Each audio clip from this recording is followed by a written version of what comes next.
Sister sabotaged my dream job by sending fake emails about me being an addict, so I didn't invite her to my wedding, but my parents brought her anyway and she got arrested for fraud right in front of all my guests. A bit of background first. I, 31M, have been estranged from my sister, 33F, for about 5 years. We had a massive fallout over something I still can't fully wrap my head around.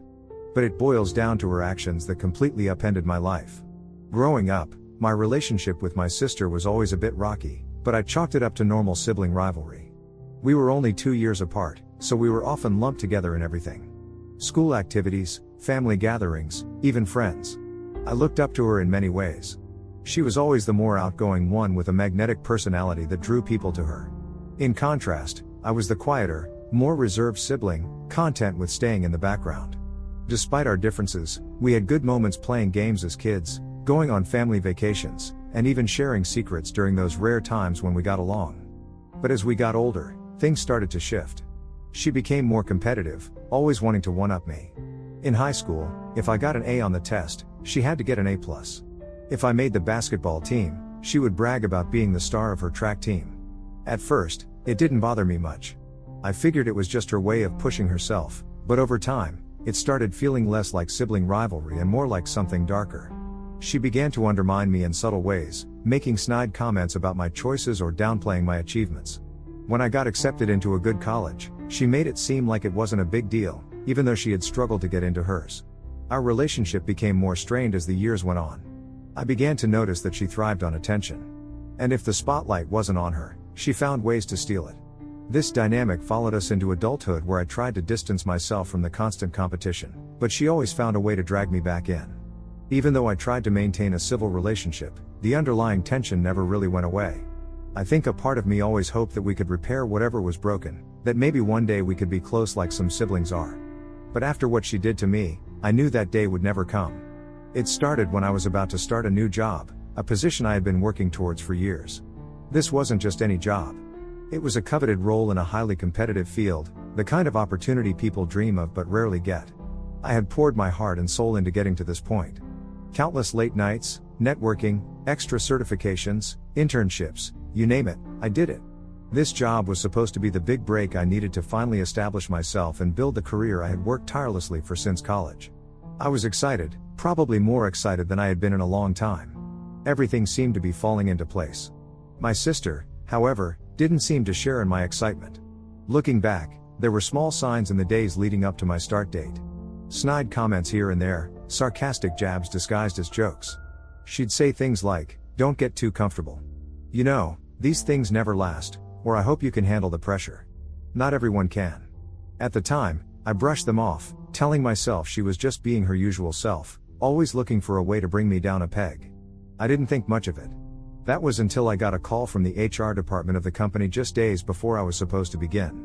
The tone of the woman on the phone was cold, formal, nothing like the enthusiastic voices I had heard during the interview process.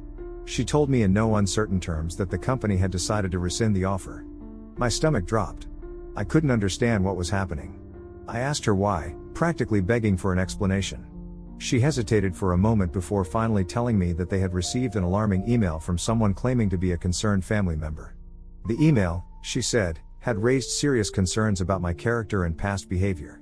I felt like the ground had been ripped out from under me. I couldn't believe what I was hearing. When I asked for more details, she told me that the email outlined a series of lies, claims that I had a long history of substance abuse, that I had been in and out of rehab, that I had stolen money from my own family to fuel an addiction. It even said I had a criminal record related to these issues, which was absolutely untrue. Hearing those words felt like a punch to the gut. I had never struggled with addiction, never stolen anything in my life, and certainly didn't have a criminal record. My entire body went numb as I realized the gravity of the situation. The HR woman went on to explain that given the nature of the accusations and the seriousness of the position, the company had no choice but to withdraw the offer. There was no room for negotiation, no chance to clear my name. The decision was final. They had already moved on to the next candidate. After the call ended, I sat there in shock, unable to process what had just happened. How could someone make such claims about me? Who would even do such a thing? I was racking my brain trying to figure out where this could have come from when the thought hit me like a freight train. My sister. She was the only one who had the kind of personal knowledge that was twisted and warped in that email. And deep down, I knew she was the type to pull something like this if she felt like I needed to be taken down a notch. My immediate reaction was to confront her. I drove to her apartment, storming inside without even knocking. I could feel my pulse pounding in my ears, anger coursing through every part of me.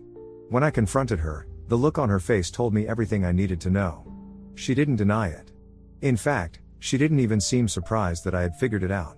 Her response was as cold as it was infuriating. She admitted to sending the email, but in her mind, she wasn't at fault. I was just trying to help, she said, like that made any sense at all. When I asked her why on earth she would do something so cruel, she just shrugged and said, "You were getting too arrogant about it. You needed a dose of humility. You're not as special as you think you are." I was floored. Arrogant? I wasn't being arrogant. I was excited. Proud even. After all those years of struggling and working hard, I finally had something to show for it. And instead of being happy for me, instead of supporting me like family should, she had decided to rip it all away. She had sabotaged me, ruined my reputation with that company, and destroyed a once-in-a-lifetime opportunity, all because she thought I needed to be humbled. I demanded an apology. She just laughed. "You'll thank me one day," she said dismissively, like this was some sort of lesson I was supposed to learn. I remember staring at her dumbfounded, realizing that the person standing in front of me wasn't someone I could ever trust again. She didn't care about what she had done. To her, this was no big deal. She shrugged it off as if losing a career-defining job was something I should just get over. But I couldn't just get over it. That job wasn't just another gig. It was my future. The dream I had worked so hard to achieve was ripped away from me in an instant. And the person responsible for it didn't feel an ounce of remorse. I walked out of her apartment that day and never looked back. From that moment on, I cut contact with her. My parents, while initially sympathetic to my side, began urging me to forgive her over time. According to them, family is everything, and they couldn't bear the idea of us being estranged. I, however, couldn't move past the betrayal. It wasn't just a job. It was that she intentionally tried to wreck my life, then didn't care. That's not someone I want around me, let alone at one of the most important days of my life, my wedding. Fast forward a few years, and I met my now wife, 29F. We got engaged after 3 years of dating, and the wedding planning began. My relationship with my parents remained complicated. While they were happy for me, they constantly pushed for reconciliation with my sister. They wanted me to invite her to the wedding despite everything. They even pulled the She's family card every chance they got. My fiancé was supportive of my decision not to invite her, understanding that this was my choice. Still, my parents kept pressuring me. Eventually, I had enough, and I told them straight up that I wasn't going to invite her. And if that meant they didn't want to come, then I'd understand. I thought they had finally gotten the message because after some back and forth, they said they respected my decision. I knew they were disappointed, but I didn't want to dwell on it. My focus was on my future wife and the life we were building together. The day of the wedding arrived, and everything was perfect until it wasn't. We were in the middle of taking pictures when one of my cousins came running up to me saying he had bad news. I could tell from the look on his face that something was seriously wrong. Sure enough, when I went to the entrance of the venue, there they were, my parents and my sister, all dressed up like they were invited. I was fuming. My blood boiled, and I could barely keep it together. They had gone behind my back, completely disregarding my boundaries, and brought her to my wedding. My sister had this smug look on her face, like she knew she was causing a scene and didn't care. My parents tried to act all innocent, saying things like, "We just wanted to make things right, and it's your wedding. You can't exclude family." I couldn't believe they were actually trying to pull this on my big day. Without hesitation, I told them to leave. The sight of my sister standing there at my wedding after everything she had done was too much. My parents stood by her, clearly complicit in this attempted reconciliation. I had made it clear that my sister wasn't welcome, and if they couldn't respect that, they didn't need to come either. Yet there they were, thinking they could steamroll through the boundaries I had set. They refused. My sister began making a scene, her voice escalating as she accused me of being dramatic, clinging to a grudge and overreacting to something she considered insignificant.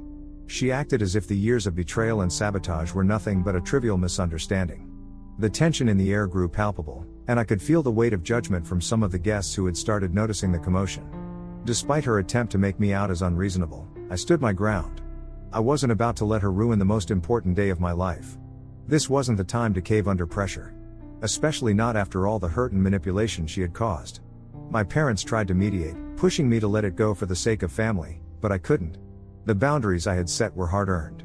And this was yet another instance of them trying to bulldoze over them. Years of resentment built up in my chest as I pulled out my phone and dialed the police. Calling the cops on my own family wasn't something I ever imagined doing. But I knew I had to do it. I explained that uninvited guests were attempting to crash my wedding. And within minutes, the police arrived. Seeing the officers walk up to us felt both surreal and relieving. My wedding had already been tainted by this confrontation, but at least now it could be handled. I had expected this to be a brief, awkward exchange, something the officers could smooth over quickly so I could move on with my day. They approached with calm professionalism and asked my parents and sister to leave. My parents were reluctant but seemed to understand the seriousness of the situation. My sister, however, was a different story. Instead of complying, she dug her heels in, arguing with the officers and refusing to leave. The volume of her voice rose, and she began making a spectacle of herself. Her refusal to comply only escalated the situation, drawing even more unwanted attention from my guests. At that point, things took an unexpected turn. One of the officers, after speaking into his radio, approached my sister with a more serious demeanor. It wasn't just about her refusing to leave anymore. When they asked her for identification, I could sense something had shifted. There was a long pause as they ran her information, and the tension in the air thickened. As it turned out, my sister had an outstanding warrant for her arrest. I had no idea. And judging by the stunned look on my parents' faces, they didn't either. Apparently, she had been involved in some sort of fraud scheme a few years ago, scamming multiple people out of money using fake identities.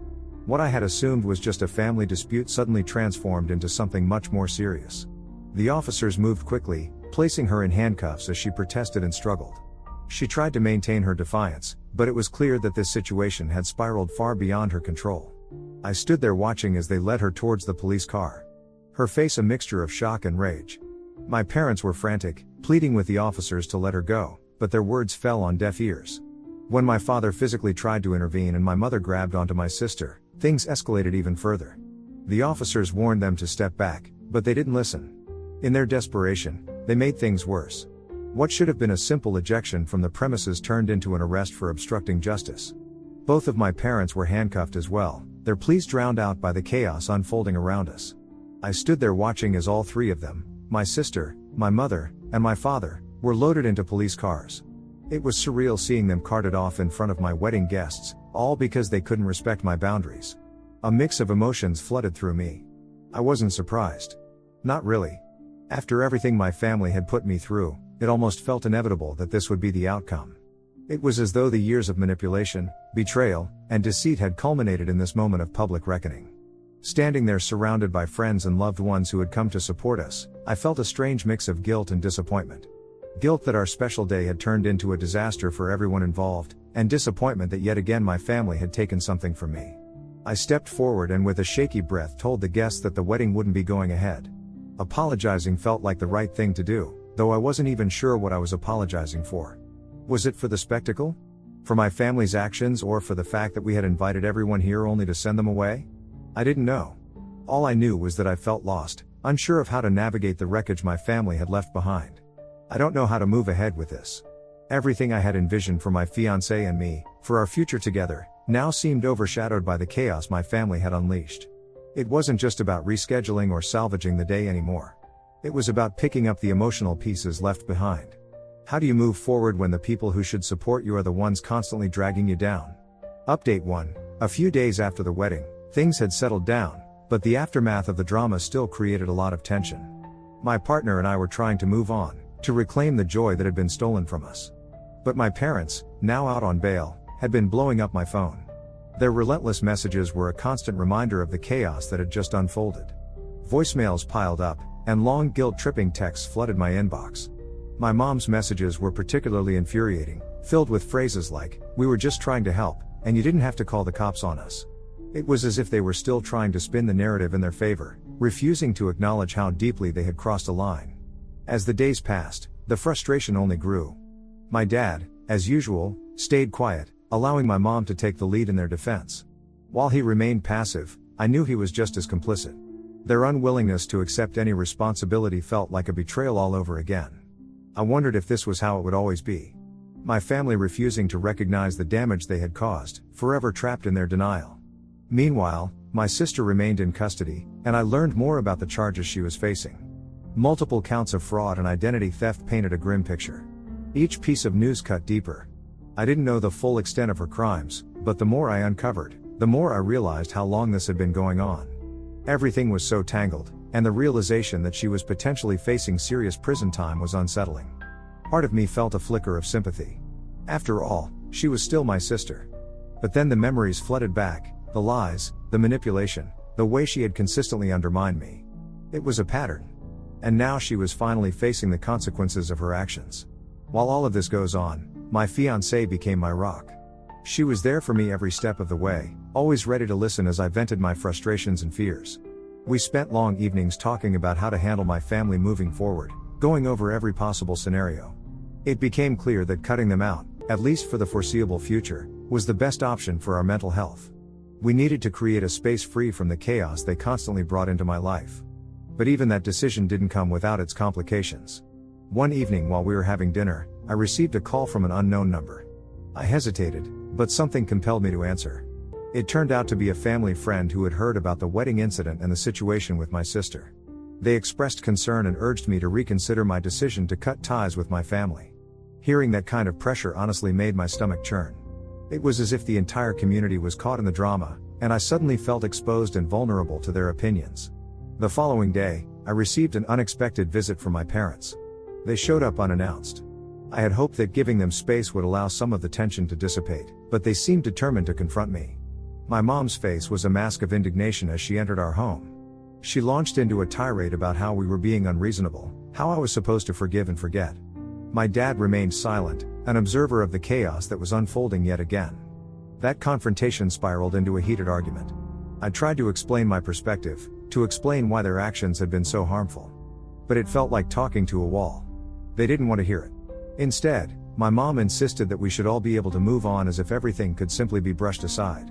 It was exhausting, and I found myself fighting against their attempts to manipulate the narrative once more. As they left, I was so furious. How could they be so blind to the impact of their actions? In the following days, we made a conscious effort to shift our focus away from all this turmoil and to embrace the life we wanted to build together.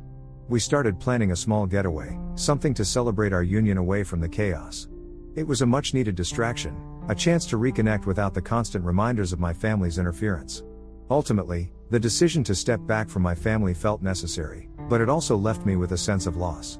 I had hoped for a different kind of family experience, one where we supported each other instead of tearing each other down. Now, as I looked ahead, I realized that rebuilding my life meant learning to accept that my family might never be what I always wanted. It was a painful truth, but I knew it was the first step towards reclaiming my happiness. Update 2. It's been about a week since the wedding incident, and I'm still processing everything that happened. Each day feels like a mixed bag of emotions, relief, sadness, anger, and a strange sense of freedom. I've come to the realization that my relationship with my parents is beyond repair. At least for now. After the wedding debacle, I thought they'd finally see the gravity of their actions. But no, they've doubled down, insisting that I overreacted and that calling the cops was too extreme. According to them, the family should never involve the police no matter what. I strongly disagree. The reality is that they have continuously crossed boundaries, and I refuse to accept their narrative any longer. During the last few days, my parents tried to rally extended family members to their side. I received a couple of calls from my aunts asking if there was any way I could mend things with my parents. I could feel the pressure building, the expectation that I should simply forgive and forget. But when I explained everything that went down, how they had shown up uninvited, how my sister's actions had led to a criminal investigation, they were horrified and took my side. It was a small victory, but I knew the battle was far from over. Most of my extended family is staying out of it, but there are a few who seem to think my parents are the victims here, which is ridiculous. I realize that some people will always side with family regardless of the facts. But this is not all. My fiancée and I made a significant decision to get married. It wasn't the big event we had originally planned. A considerable share of our budget had already gone into that now disrupted wedding. So, we opted for something simple. We informed a few close friends and my partner's parents, keeping it intimate and meaningful. It felt right to take this step together, to solidify our commitment in a way that felt genuine and free from the noise of my family's drama. On the day of our small ceremony, the atmosphere was surprisingly calm. The sun was shining, casting a warm glow over the garden where we exchanged our vows. It felt surreal standing there with my partner, the world around us fading into a blissful haze. I could see the joy in their eyes, and for that moment, nothing else mattered. We promised each other love, support, and understanding, vowing to face whatever challenges lay ahead together. It was a beautiful reminder that despite the chaos, we had each other. However, the day wasn't without its complications. Just as we were wrapping up the ceremony, I received a message from one of my aunts. It turned out my parents were actively spreading rumors about us, painting a picture of me as the villain in this situation. They claimed that I had cut them off without reason and that I was ungrateful for everything they had done for me. The news hit me hard, but my wife reassured me that we were creating our own family now. One built on respect and love, not manipulation and guilt. As the days went by, we settled into married life, enjoying the little things, cooking together, watching movies, and dreaming about our future. But the specter of my family still loomed large. I was constantly bombarded with messages from my parents trying to guilt-trip me into seeing them. They even suggested my decision to marry without them was a betrayal, further proving their unwillingness to understand the damage they had caused. In the midst of this, I kept hearing updates about my sister. Her case was progressing, and from what I gathered, the evidence against her was pretty damning. It was heartbreaking to hear the details. She had manipulated so many people, leaving a trail of hurt in her wake. The reality of her situation was heavy on my mind. She was likely going to serve time, and part of me felt sadness at the loss of what could have been a better relationship. But ultimately, I reminded myself that I was done trying to fix things with people who didn't want to change. One evening, I received a call from one of my aunts who had initially sided with my parents. She expressed concern for me, worried that I was being too quick in my judgment to see the bigger picture. I appreciated her concern, but it only reaffirmed my decision to distance myself. I explained how important it was for my mental health to prioritize my own happiness and to stop allowing my family's toxicity to dictate my life.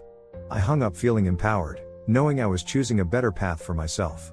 As we moved forward in our new life as a married couple, I began to realize that while my family's actions were painful, they had also provided a clarity I hadn't had before. I was learning the importance of boundaries, the necessity of self-preservation, and the value of surrounding myself with people who truly supported me. My partner was my anchor through all of this, reminding me that we had a bright future ahead, one that didn't include the chaos of my past. Life was starting to feel more hopeful.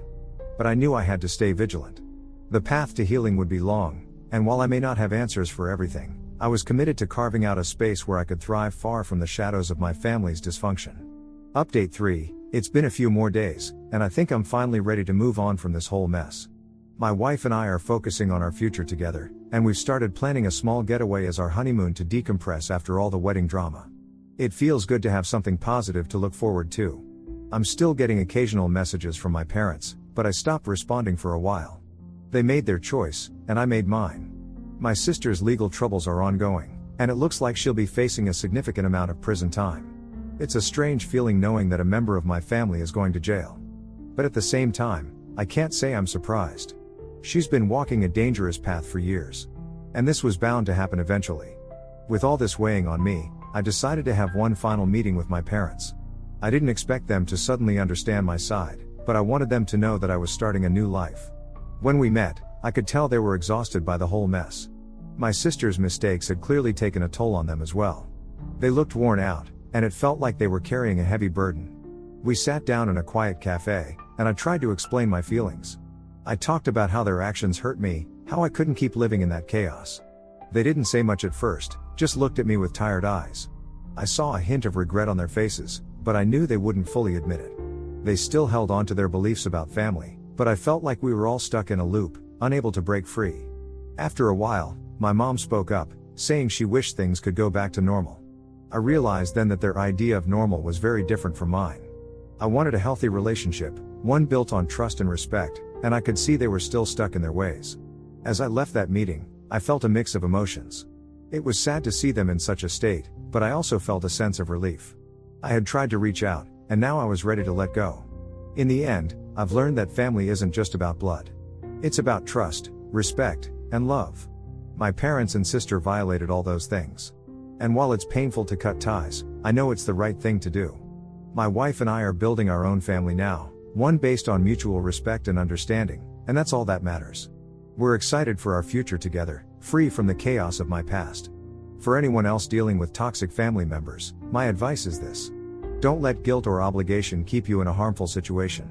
You deserve peace and happiness, even if that means walking away from people who are supposed to love you. It's not easy, but sometimes it's the only way to protect yourself. As I look ahead, I feel hopeful. We're starting fresh, and for the first time in a long while, I can see a bright future waiting for us.